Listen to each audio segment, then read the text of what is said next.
then we had this brilliant idea to bring in Dr. Jeannie Hoffman, who's sitting over there, and we made up for the team in that way. But you know, we have to acknowledge it. So Hal played a very key role in the formulation of your research direction at the beginning, and it's been a real pleasure working with Elissa. Now, I was thinking about it as I was driving in, because I knew I was going to have to say something profound and wise, and I thought, God, I better get somebody else to do that.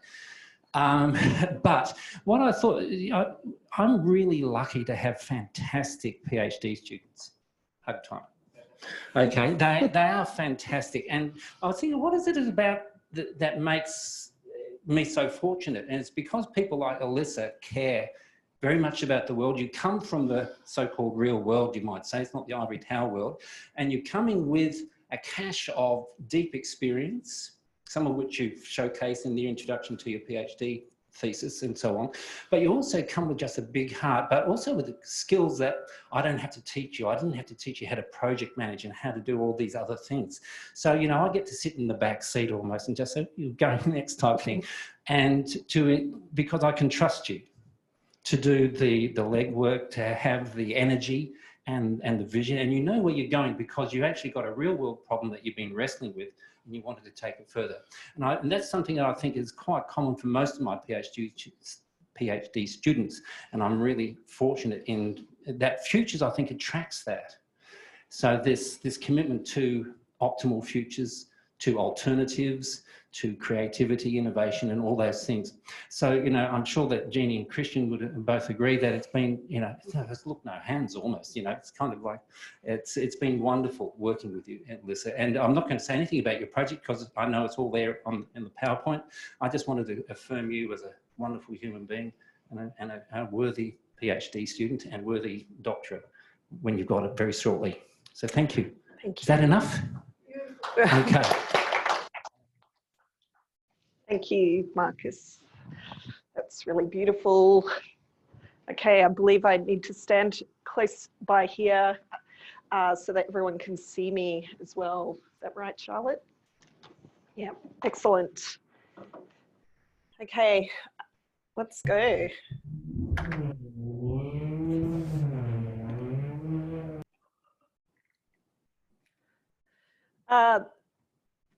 It's been quite an incredible experience for me doing doctoral research at the University of the Sunshine Coast. For me, it also is really important to acknowledge the traditional owners of the land in which we meet today.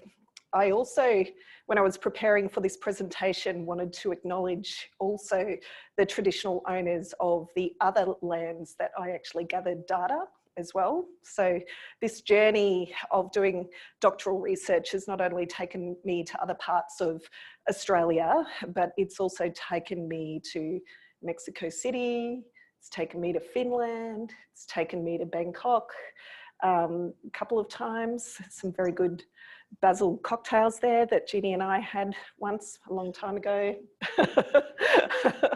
So I'd certainly like to pay my respect to the traditional owners who basically, for me, as I went through this doctoral research process, also started to, I think, become more myself immersed in understanding the disconnection that can happen when you get really caught up in your own busyness and reality. And so for me, it was an important process to not only do research of something that I'm really interested in, but also actually start to get back more in tune with me and I think my true self. So it's been a self-reflection journey as well through this process. Sorry, someone playing music there. Yeah, I think might be Richard. My husband has been trying to connect, I think by telephone. So, because he doesn't have a lot of easy tech where he is. So, yeah. Every time, okay. So as part of this process, it's not an individual journey. It was the beautiful words that Marcus said, and thank you to Marcus very much. He's been a very steadying and stabilising and inspiring influence as part of this journey from the very beginning. But I also would like to acknowledge Sahel, who was my initial principal supervisor, who took an opportunity when I approached him about doing some doctoral research and said, you know, come to USC. Marcus and Sahel had been navigators for a number of different doctoral students.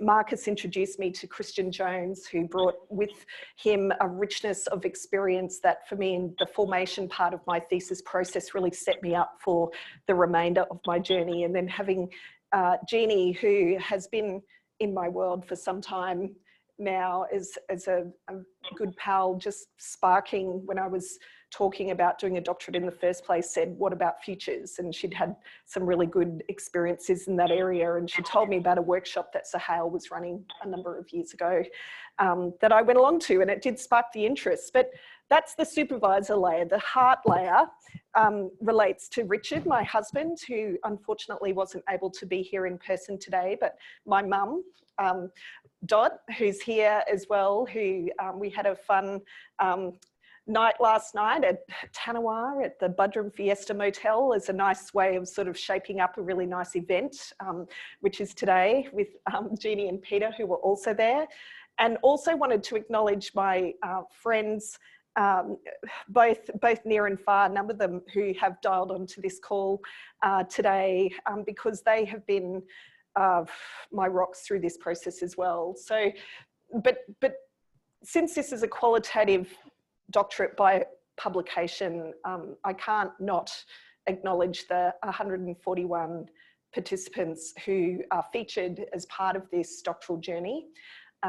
They volunteered their time willingly to play with me in a workshop space, what I call a futures toolbox, a futures research toolbox type approach, challenging themselves around what their mindsets were around the future, what they believe to be the consequences of AI in organisational contexts, to actually define what AI was for them, and also actually be able to share with me their own personalised experience where everyone had the power of their own pen and their own prioritisation. And for me, as a social scientist and someone who loves people, I'm an extroverted person, love people, I get energised by people, I found the whole process of gathering and working with those 141 participants really, really energising and enriching. It wasn't hard work to do that. It was hard work to prepare and write, as my supervision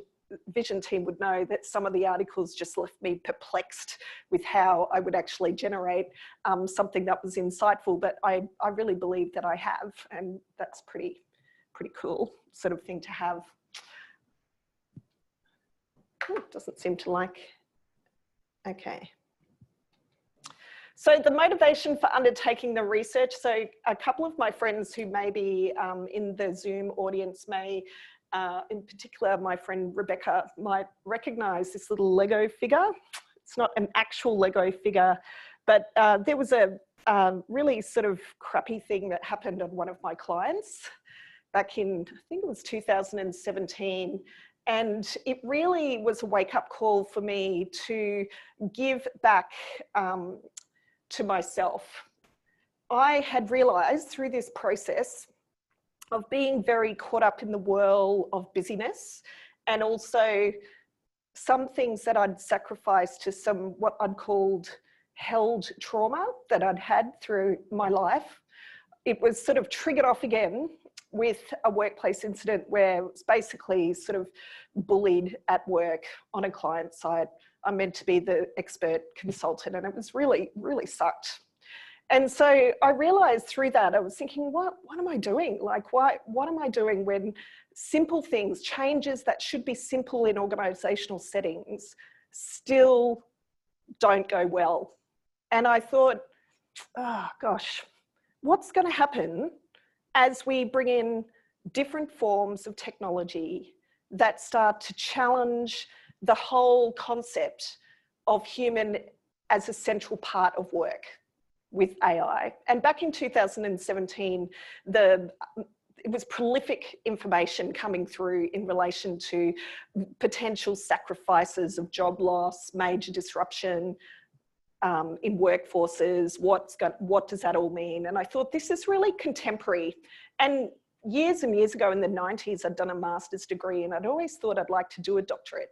And then weirdly, my concept of giving back to myself was this time of recalibration. And some people would sort of suggest, you know, a doctorate isn't necessarily a really relaxing thing to do through the process.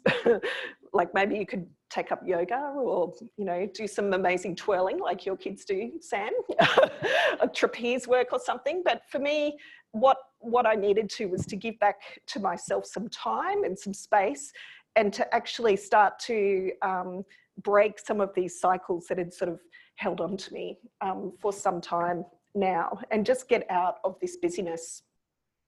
This is a busy slide, speaking of busyness, and I'm certainly, for me, when I formulated this presentation, it wasn't to read through all the information, but I thought it would be a good for the record as part of the higher degree process. But the theoretical underpinnings of my research, when I was thinking how I'm going to unpack this situation when there must be different ways of actually doing organisational adaptation, what are those theories that can help me actually look at it in a completely unique way that for me also not only was qualitative, because that was what I really was drawn to, working with people, participating with people, sharing not only insights that they generated, self-generated insights, but also generate them in me, like a mutual learning opportunity. And so future studies. So I went along to a workshop that Jeannie suggested I go to on the Gold Coast with Suhail and Colin. They were running a 3-day futures introductory research session, and I came there with my little fledgling idea thinking, oh, maybe I could explore organisational adaptation in the context of artificial intelligence using futures methodologies. And so I went to the workshop. Jeannie had said, go and see if you actually like futures, like go and just have an immersion. And I loved it. Like it was a really cool range of different opportunities. I could see the practical application immediately, but I could also see the deeper sort of philosophical shifts. And Suhail, as a number of people who know him, Suhail Ainatullah, has got that deep sort of deep philosophical and spiritual bent, and Marcus does too. And I think when Suhail agreed to be my principal supervisor way back in the day, he said, well, Marcus is also secondary because Marcus has got a rich experience in adaptation and adaptive capacity. But I needed someone who understood technology and these forms of technology. And that's where Christian came into the picture. So I had these three amazing sort of perspectives that came through to help me shape the initial work. So that's why the theoretical underpinnings of futures studies. So futures tools that basically can help us dream and create and predict, test and forecast a variety of different future scenarios. Part of that futures research, I had a conversation just after my confirmation presentation back 3 years ago with Jose Ramos. We had a coffee and he introduced me to more of an anticipatory action learning type focus. And also introduced me to some of his work that he'd done, referring to a process of unpacking issues from Bradbury and Reason, which was all about a first, second and third person perspective.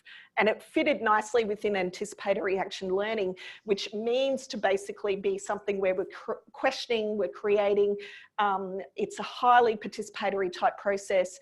And the first, second and third person perspective meant that individuals could self-reflect, which I really love, that self-reflection, because I think I was going through it as well, an embodied experience.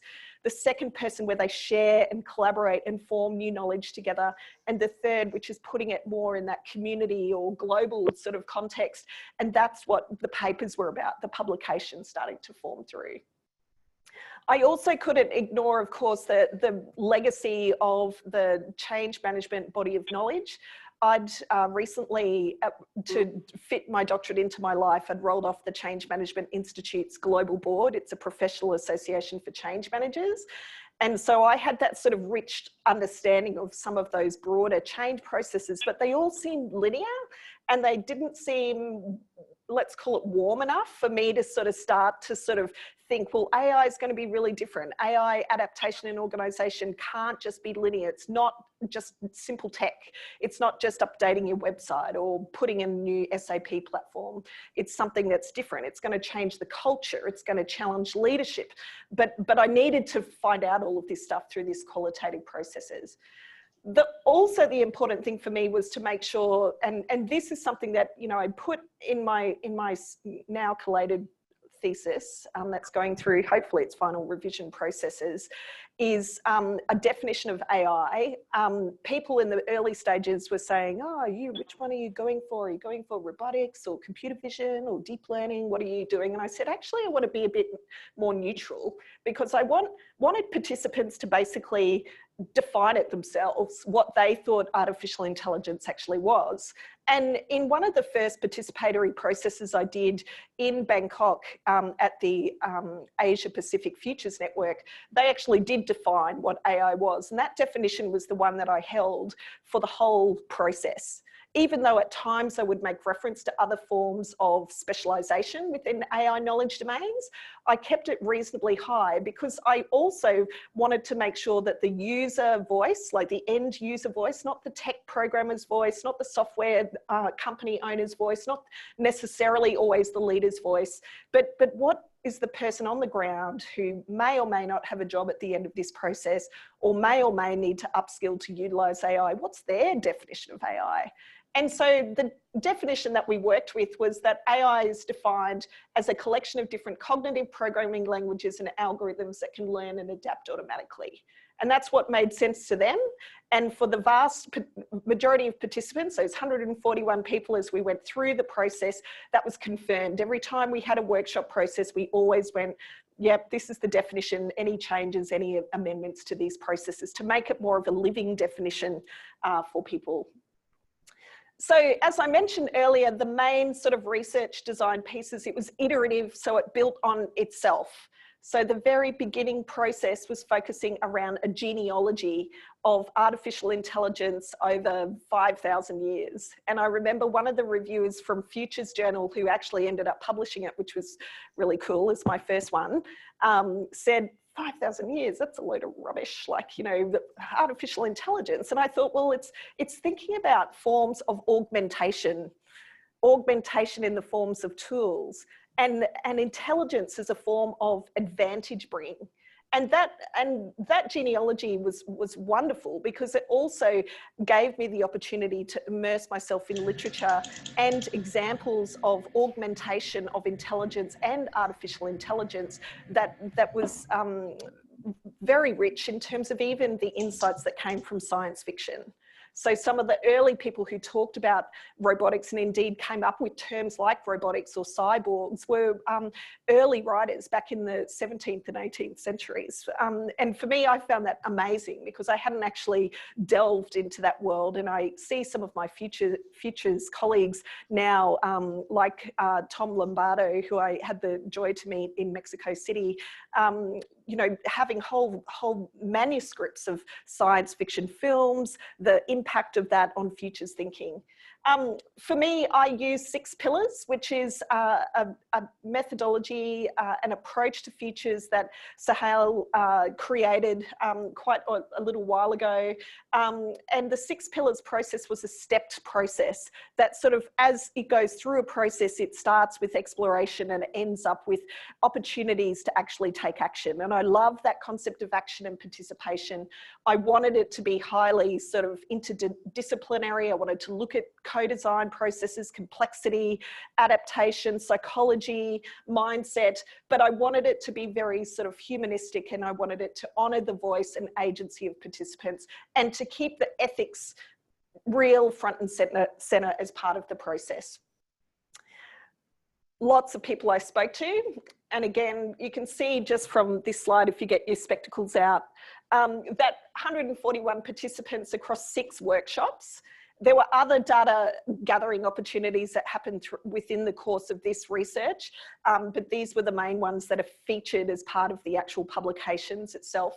You can see that the location for these workshops was an international group, so it meant that the Sunshine Coast University's brand was sort of scattered across the world whenever I did a presentation, which also gave me good credibility as well to be able to work with people within the ethical bounds that we actually have. But in total, and this was part of my quandary sometimes, was that there was over 1,000 individual data elements that were collected. And these individual data collection elements were mainly in the form of sticky notes.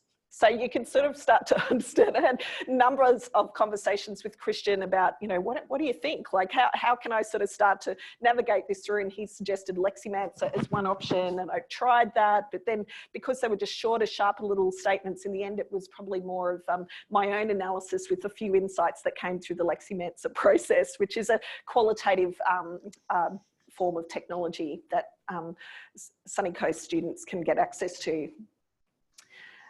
As I mentioned earlier, the agency and participation was really important. So these were some of the core principles that I followed. And some of those in particular was that personalised expression was really important to me.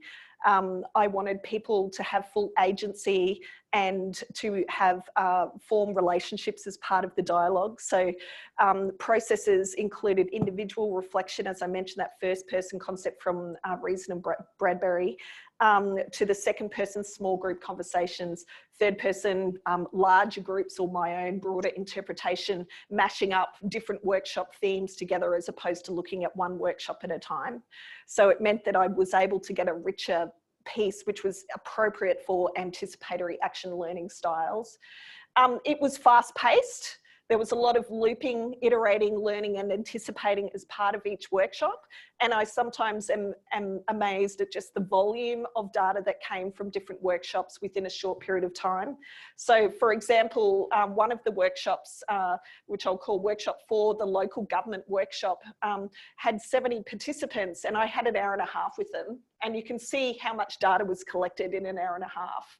And I pumped them for information, but they were willing and energized by the process, because not only was the process about collecting data for the purpose of my work, but the important thing for me was to make sure that they actually were left with something. And they were left with not only knowledge that they self-generated, they were also left with knowledge about futures literacy. They were also left with an understanding of what a futures mindset could look like as well. So they were left with processes and information. And one of the things that I'd love to do as part of a secondary, not doctorate necessarily, but secondary research, is to go back to all those people and see what the longevity or the lasting impact from some of those workshops were. I didn't have the opportunity within this context. But this is what we came up with together. So quite a pile of different things that have been actually formally published. So six articles in a couple of different, a number of different journals. I've still got one that's under review. I haven't heard that it's not back. That last one, which was about determining the human AI workforce ratio, was the hardest one for me to actually write, even though the data I collected was one of the earlier pieces of data that I collected, but it was a tangle. And Marcus and Jeannie, I know, looked at an iteration of that, and I was just finding it hard to crystallize down the insight. And it could have been split into 4 papers, but I chose to sort of put it within one, that with the potential for future papers later on that sort of expands our pieces. Also, as you can see, as part of the additional value add, because some of my data was collected at peer-reviewed, abstract-approved international conferences. So quite a few on this list of 13 presentations. We did have to submit abstracts, or I needed to submit abstracts, get approval, get myself on a jet, which I could, since most of the data was collected in 2019. Thank you very much, which made this research possible. But people not only were interested in the topic, I also, even at non-peer-reviewed processes, people were confirming that this is a topic that our people want to hear. And what I found is that some of the groups, so some of the groups on the list, like the Change Management Institute, the Project Management Institute, were people in allied disciplines that had no clue what futures was all about. So again, it was another opportunity for me to promote futures, to promote research, to promote getting ready for the future, and also promote some of the themes that came from the findings of earlier papers. As I mentioned, it iterated upon itself, it built on itself as we moved through. So there were heaps of different channels that I actually utilised to get not only what I needed for the purpose of my research, but also to share and build a profile in this space.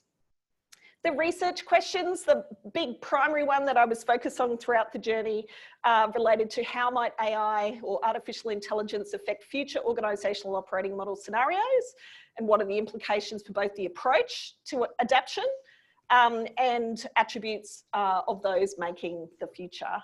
So there were 4 sub-questions, and I'll go through just a few highlights of some of those 4 sub-questions as we go through, noting that the first sub-question, which was essentially like my broad literature review, was what is the genealogy of artificial intelligence using causal layered analysis, which is Suhail Ainatullah's one of his primary sort of tools that and methods that he created. How can I actually analyse the literature using CLA? So causal layered analysis has 4 broad layers to it, and what I realised, the top layer is all about litany. So that's the headlines that you see in the papers all the time, and then the next level down is sort of more around the sort of systemic related pieces. And what I realised as I was going through the genealogy, just how much of mainstream media, as well as some of the theoretical underpinnings of artificial intelligence, were based just at those top 2 levels. So it was all about headlines and it was all about systems. And in organisational context, I also realised, well, that's where a lot of the change is focused, at those top levels as well. The model then has 2 other layers. One is around worldviews and the 4th is around metaphors.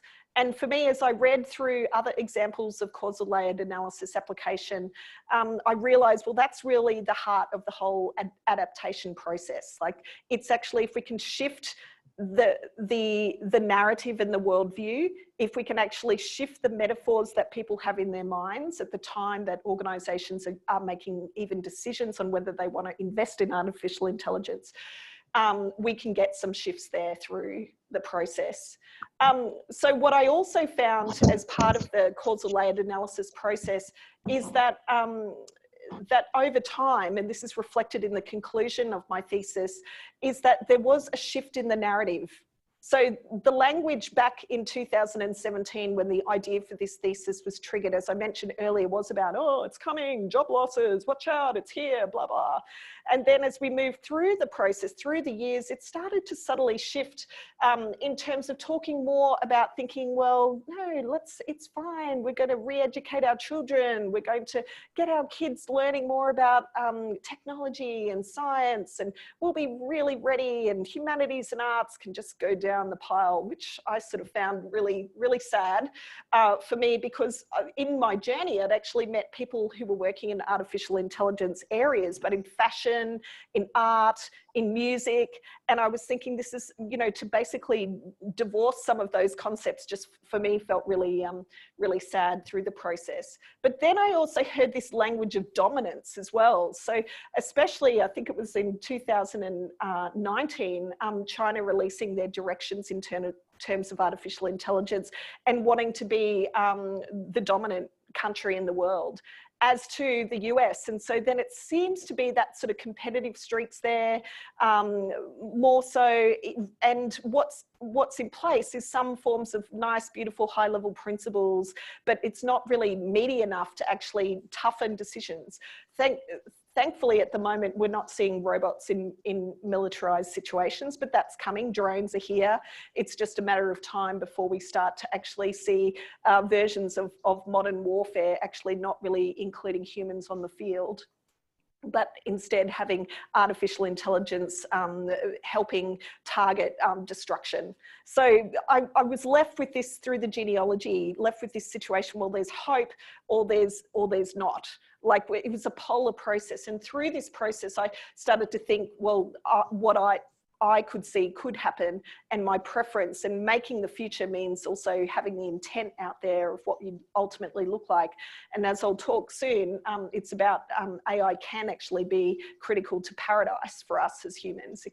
It can actually bring forth just such incredible changes, but the ethics underpinning it, the programming intent, the distribution, and some of those leadership decisions need to actually have some of those broader consequences in mind. Question number 2 about the implications of AI on future organisational operating models. The little picture that you can see in sort of like a blue aquary yellow is one of the actual raw futures wheels. So futures wheels processes is part of the 6 pillars approach, but it's also just really a fun process where people are looking at first order consequences. So the participants in this process got to look at 5 different organisational operating model scenarios that they confirmed. Those models range from either fully human organisations with no artificial intelligence to the total other end where it's a fully AI organisation with no human. And that's the paper that's actually up for under review at the moment, which is really exciting because we had 20 different futures wheels start to be generated throughout the process across 4 workshops, and 481 implications. And then that was sort of synthesized down even further into some key themes and also some governance related matters that could help decision makers think about not only what are the operating models, but what's a way of anticipating and conducting workforce design in the future, when at the moment it is very sort of separated, where often strategy, workforce design in organisations and the digital roadmaps of organisations are completely siloed and separate. But the suggestion is bringing it together, and I created a process to do that within that paper. Question 3 was probably my favourite paper out of everyone. It's how does mindset one embodies affect how people anticipate and adapt to the future AI organisational adaptation scenarios. And so all of my very trusted participants had the opportunity to examine a scenario of the future and then individually write what they would think if they were embodying a fixed mindset, which comes from Dweck's very important work around fixed and growth mindset. And also the exact same scenario, what would be the difference in not only word and images of the future from a growth mindset perspective as well. And that's the different coloured sticky notes. You can see one of the raw examples that came from the workshop process.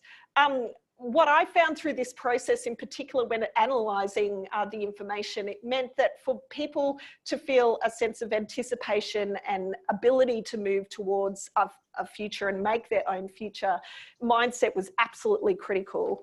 Some of the pictures that actually appeared through the process, as you can see, these are exact like participant power of the pen, remember, very important process for me. The fixed mindset notions, some of these pictures, you can see hope going down a black hole.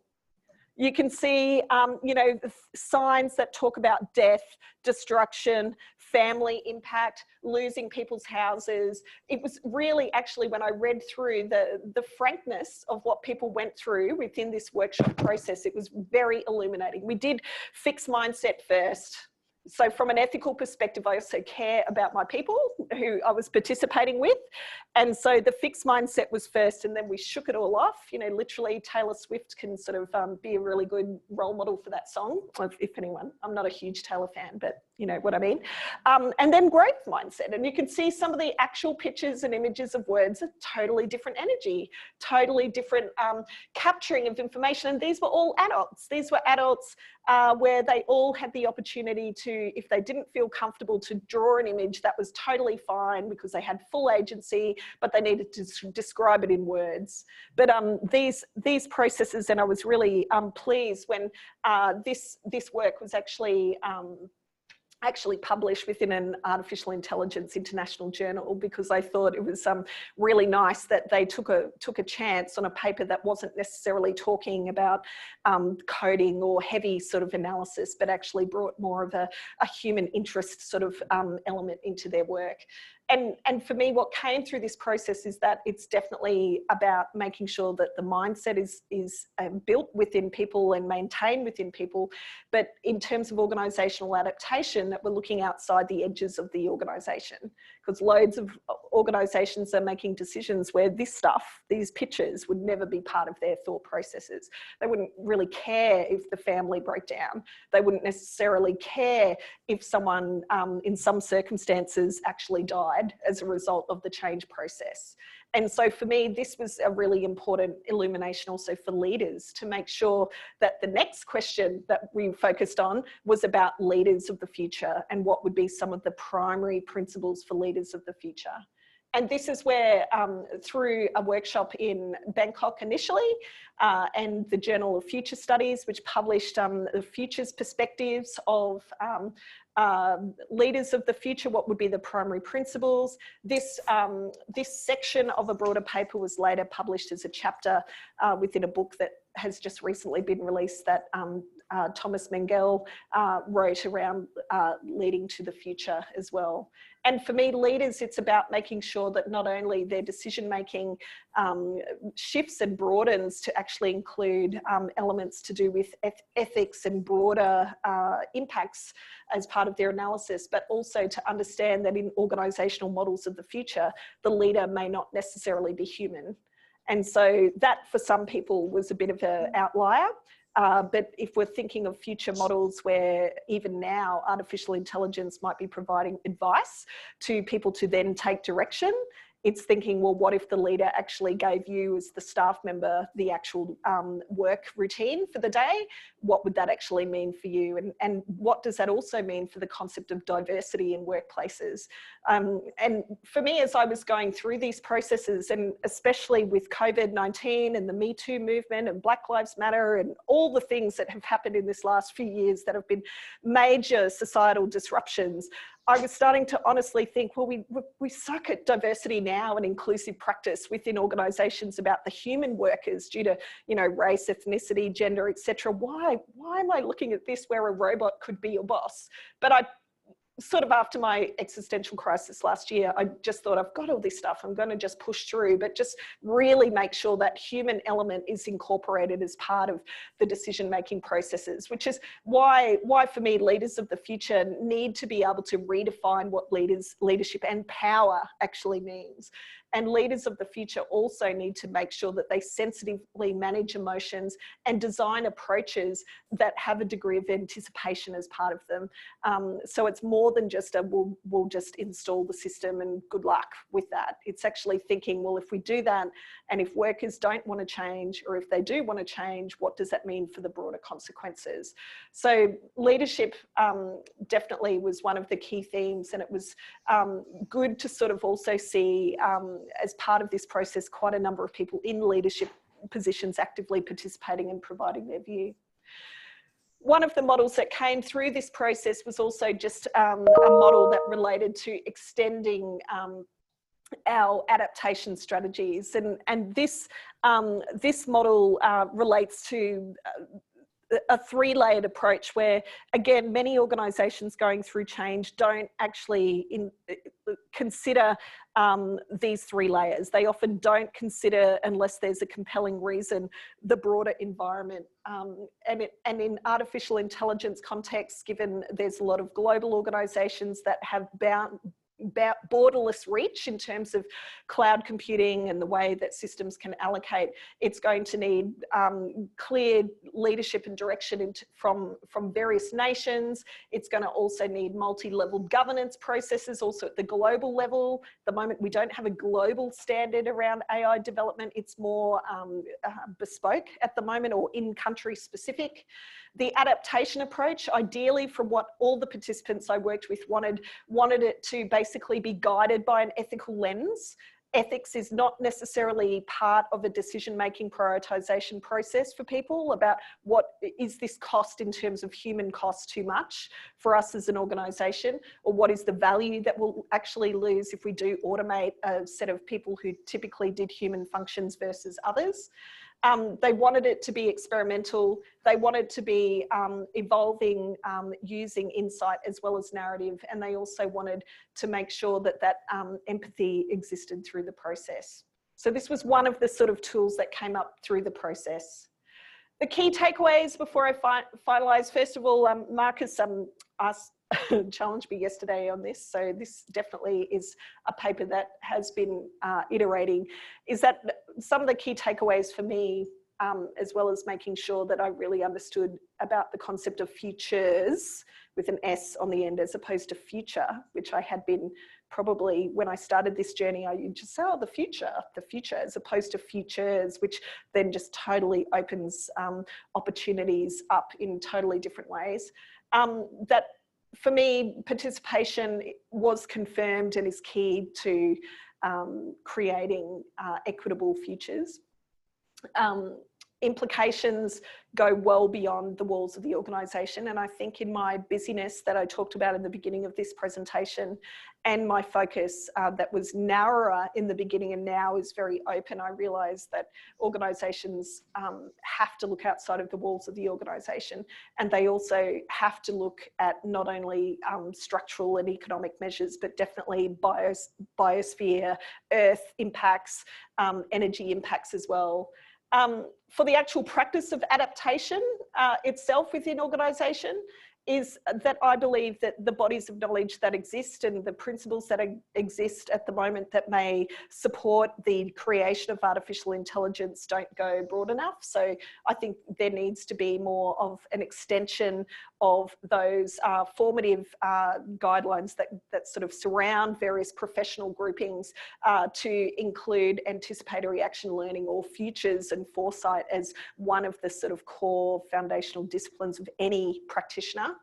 I think also it's important through the adaptation practices to make sure that those working on either creating software, owning software, deploying software, and then dealing with the organisational fallout of those processes, positive or negative, is to make sure that there's a personal value that isn't disconnected, that connects through to protecting people and ecology, not only just technical excellence. And I think that people, and I've probably fallen into this situation myself from time to time, fallen into, well, what's going to be technical correct, technically excellent, as opposed to actually what's excellent for all.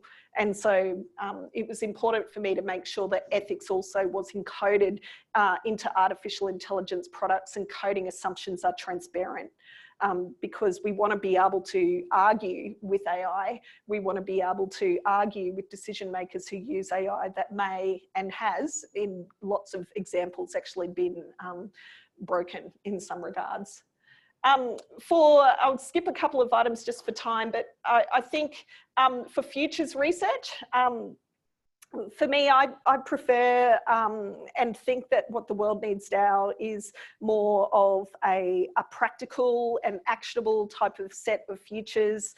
That means that people can understand it if they're non-academic people, that it's actually more of a broader audience. I also think for futures, blending futures research with other knowledge domains like I have throughout this research has been really beneficial.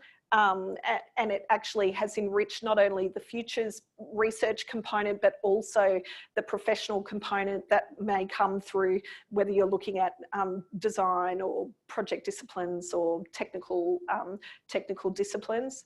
And also I think the other thing that I really just want to reinforce for futures research. And I think that there is a lot of people in the futures sector who do futures work because they think that there's always a best case and a better case and something that we can work towards that's going to be the best for humanity. And which is why where I want to leave this presentation is what I think came through my work at the very end. This connected through to the genealogy that I did, but the fact that AI can be plausibly and ideally best case be integral as part of paradise, and that paradise for us on this planet or multiple planets, depending on what happens in the future, can be seen as a nirvana or a new Eden. And in that paradise, artificial intelligence and humans have a relationship of mutual trust linked to joint goals of empowerment and humanity. And the pictures that you can see there are just examples that I found that actually, for me, reflect that process. The top picture, the sort of child's drawing, was an 8-year-old winner of a prize of art for the science of tomorrow, and that's a robot octopus that's collecting rubbish from the ocean. And I just think, you know, that is AI is integral to paradise. It's like from the voices of children, the minds of children, and I would love to do more work in that space. The next picture below is a robot gardener. And I just love this picture because I could just see how gently the robot had been designed through clever coding and engineering to actually carefully pick and not squash these tomatoes as they're being plucked.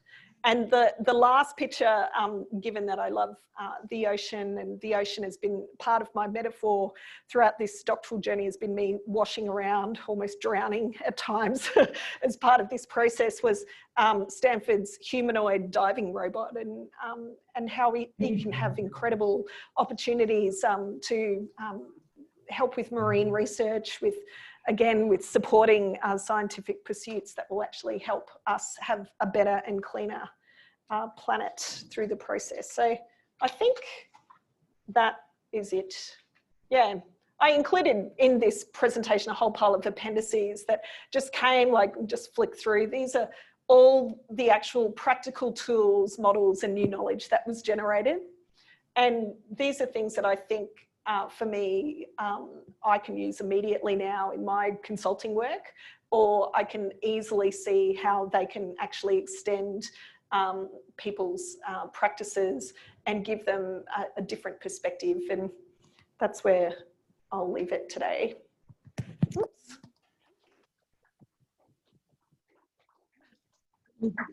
Get in here and we can do this together. Wow. I just think my mind just kept growing during. Sorry, yeah. It was probably really slow. I think this is growing, that like the expansiveness, and like it's brilliant what you've done, how you even spoke to it. It means it's all in your head, that you really know and understand what you've done, obviously. Incredible. Congratulations. And let's hear what other people would like to say, and just at the same time see who's online. Okay. And what they'd like to say. Thank you. Okay, anybody like to make comment to this amazing person here? Do you want to start with Mum? Dorothy, do you want the mic? Yeah, we may need to share the microphone because do you want me to move around? Overhead mics are not working anymore. Oh, okay. Oh, next to Mum. Hold it that way. So that's it. Like that. Okay. You have done so well, so well. Wow. Thank you, Mum. Clap, clap, clap. I love you. Thank you. Oh, good thing there's tissues here. Cried in the confirmation. Cry again now, different tears. So congratulations. It's wonderful to hear someone talking so passionately about their research project, especially at the end where it can get a little daunting. And it was really great to hear you publishing as well as you're going along. So I think that's fantastic. My question is a little self-indulgent. So I have dabbled in this area a little bit in terms of my area of research is policing. So I've looked at police use of technology and how they're starting to adapt various AI forms, either facial recognition technology or in terms of looking at machine learning in decision making as well, in terms of how they police and their police practices. So a lot of your, and this may have been beyond the scope of what you looked at, and that's perfectly fine. Again, self-indulgent question that I have. So a lot of your findings were aligned more with the sentiment of what's happening. Was there any concrete concerns outside of, beyond the individual and the sentiment of how they're feeling about these types of situations?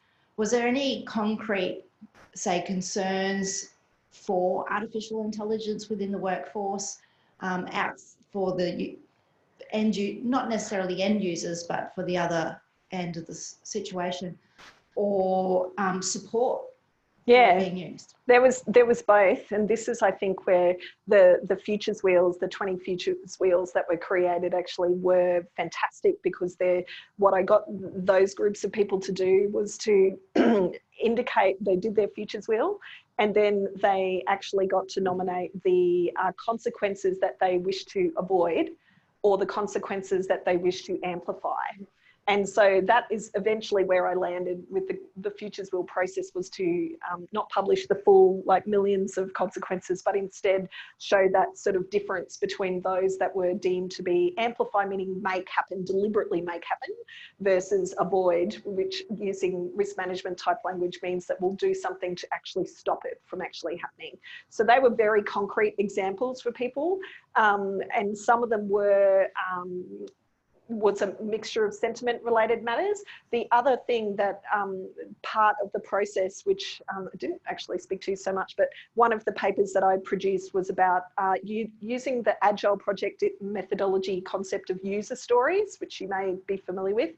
And user stories, again, came as a result of the mindset activity, and then thinking, if you're in a growth mindset, what is the use cases or user stories of what you do not want AI to do?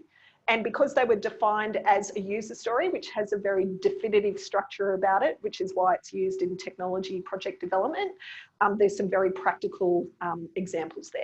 And a lot of people wanted to make sure that there were processes in place to validate and regulate decisions.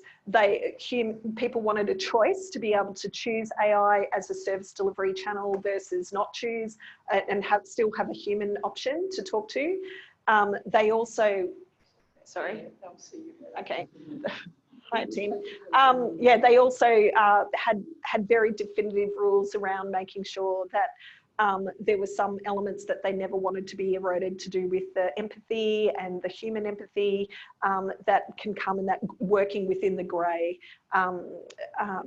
Yeah, I think that there are a few of them, but yeah, if you read the paper, they're much more sort of concrete in terms of actions. But I wanted it to be something that, especially that user story article, have it where if I was actually working in an organisation now and said, what are some user stories that would help me inform?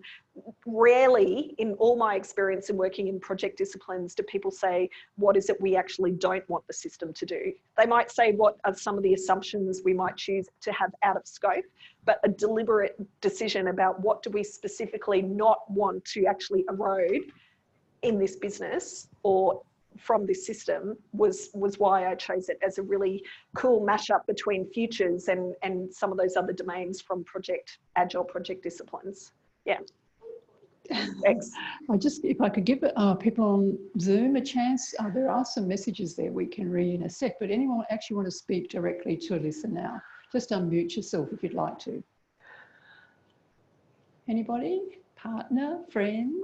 I'd just like to say congratulations. I think the work you've done is just absolutely amazing, and it just speaks to the lifelong love of learning and curiosity that you have. Elissa, as a human, I've got so much respect and love for you, and the material is really, really interesting as well, and I'm sure that people are going to benefit from bringing all these things together, understanding, how things integrate with one another across the software realm, the project management realm, the change management sphere, and then the human condition as well. So thank you. Thanks, Gillian. Anybody else on Zoom for a comment?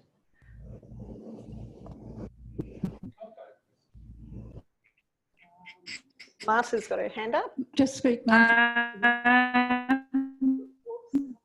It's not such a good connection. Yeah. No, Marta, we can't hear you very well. Oh, sorry.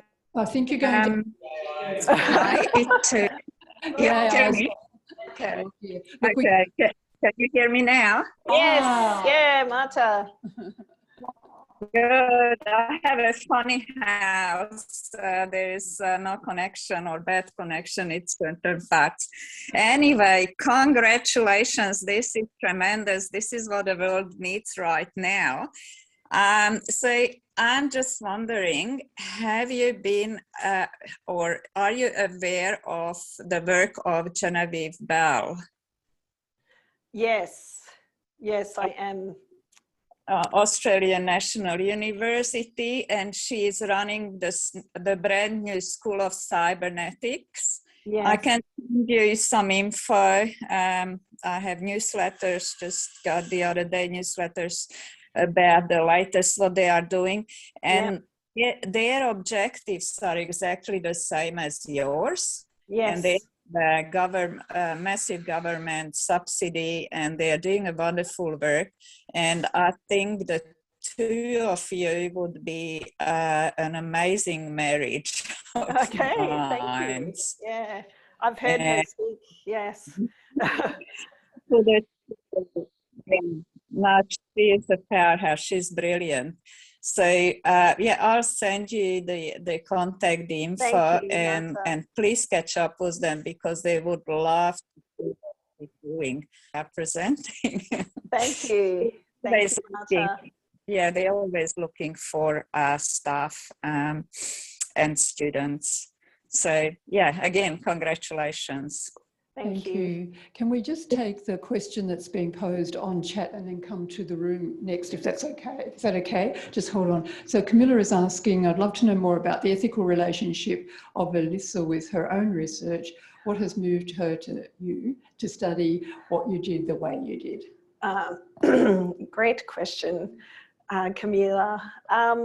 Yeah, for me, would consider myself an ethical person. I would consider also, for me, thinking about change, and since I've been immersed in that area for quite a while as a practitioner, consultant, is that I just really didn't like some of the situations that I would be witness to where it just seemed unethical behaviour, or it would be at least deemed to be lack of integrity.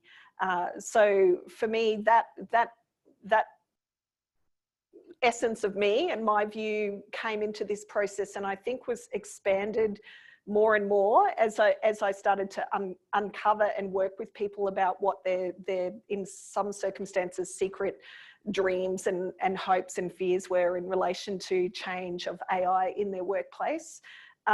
So for me, it made me feel even more that I wanted to be a champion to incorporate let's call it a more than human type perspective as part of decision-making processes in organisations, which also included more of a connection to, well, AI is an energy-heavy piece of modern technology, and so therefore we need to also consider the impact on our biosphere and on our communities and our families. And I think at the time, having been in organisations, seeing this practice, I would occasionally get glimpses of impacts of, beyond the walls of the organisation, and then I heard it really, really loudly, and it became something that I think reminded me of my initial work years and years ago when I started working in youth work a long time ago,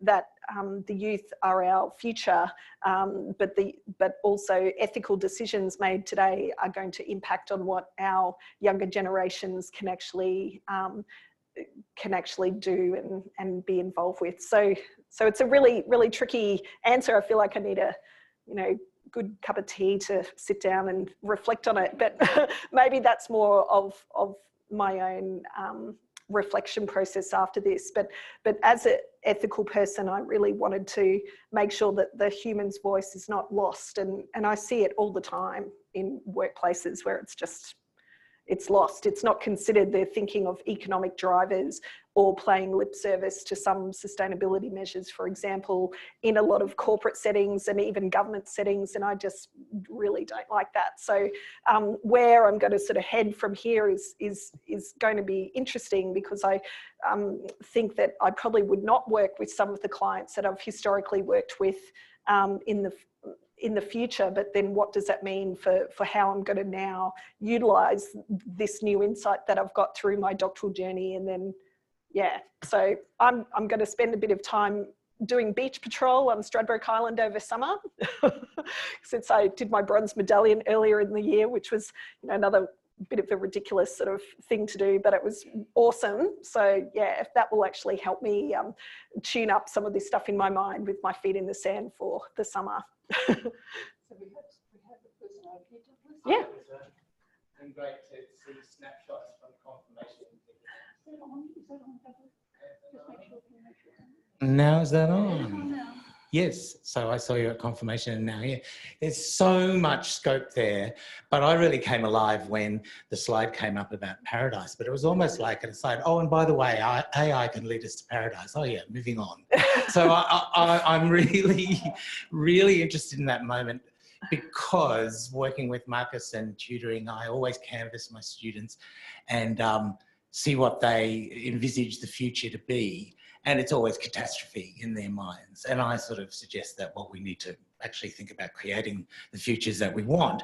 But did you, in your idea that that AI can be changing from destructive to, from the individual to collective and health inducement and that idea, did you encounter Kurzweil's singularity and that concept? Because I love that you had Eden up there in Nirvana, and I always say to the students, well, religion's been there for millennia with these concepts, and we've finally, science and technology has actually moved us to the potential for the same enlightenment. Does that enter into any of your thinking, or is it in a different domain? Yeah, I think it did. It did, and then it wove in and out. Like it was intensive, and then it wasn't as intensive at times. But that comment about AI being integral part of Paradise came after doing the genealogy. So the very first paper that I did, and I think that genealogy, as I mentioned, set me up for having a different perspective across all the other papers. And I created that one myself, so that wasn't a participant generated type of insight, but I was beaming forward like another 20 years. So all of my research in this doctorate has been done in 20-year time horizons.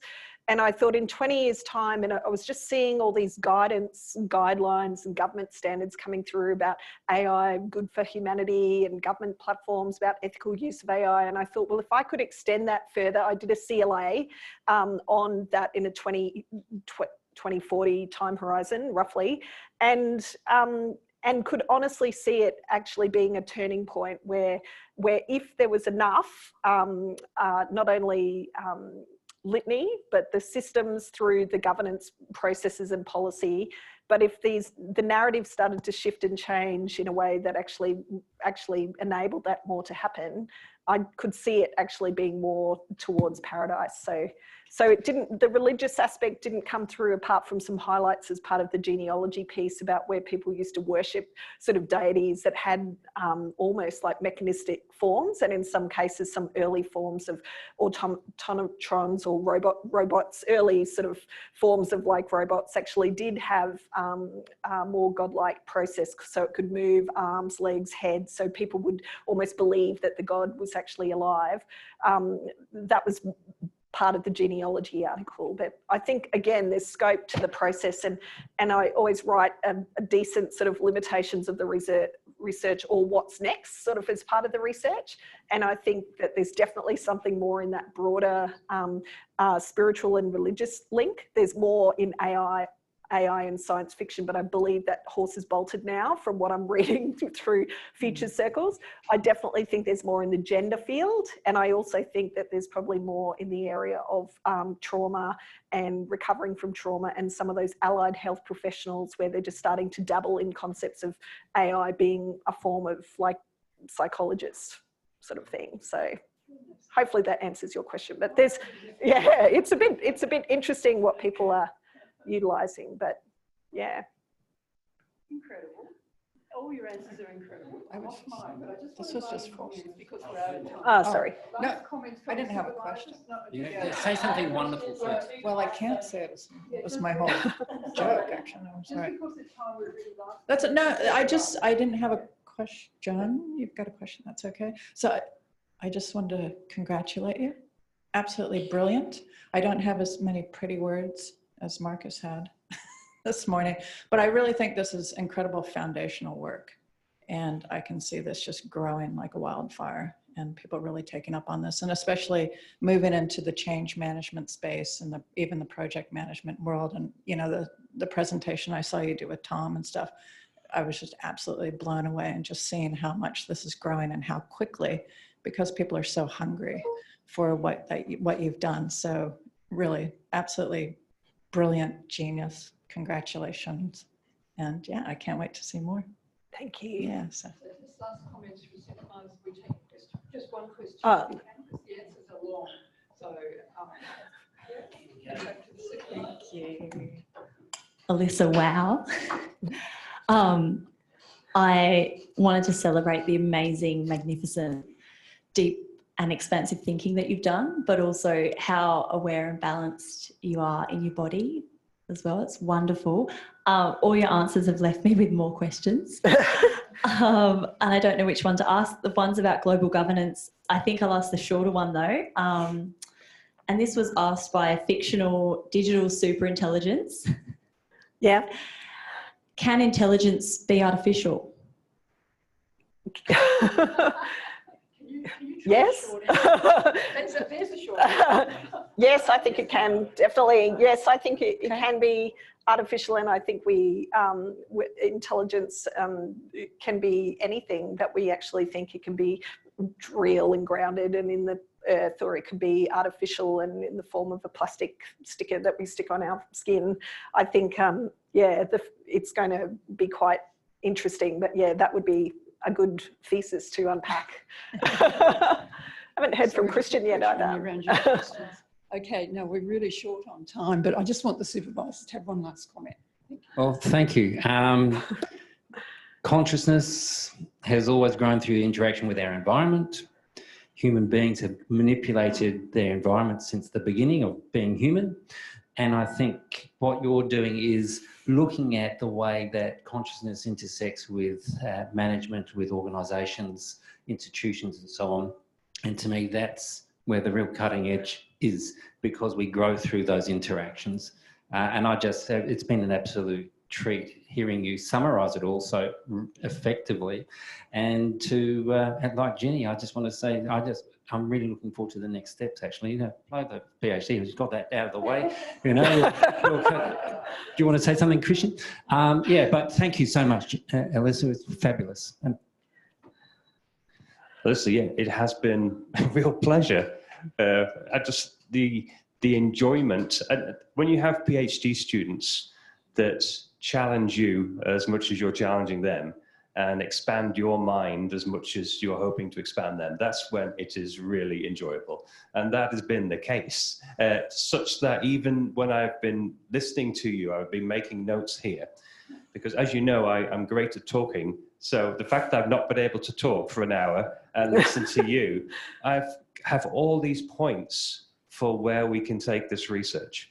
And we always want to, I like to have recommendations that are really meaningful and applicable, so that your PhD doesn't just sit on a shelf or in a repository, but goes out into the world. The world isn't just ready for this, it just needs this understanding, and it doesn't even know that it needs this understanding yet. So that's how much it is necessary, and you've gone so deep and so broad and have been able to communicate these ideas so well that it is just so exciting now to see the next step of where will the industry realize this potential, and how can we look at the futures that are useful for humanity and useful for AI. And we could sit here for hours more, and I could learn so much more from you as you're standing there. And so I just congratulations on just achieving so much and being so much as well. Thank you.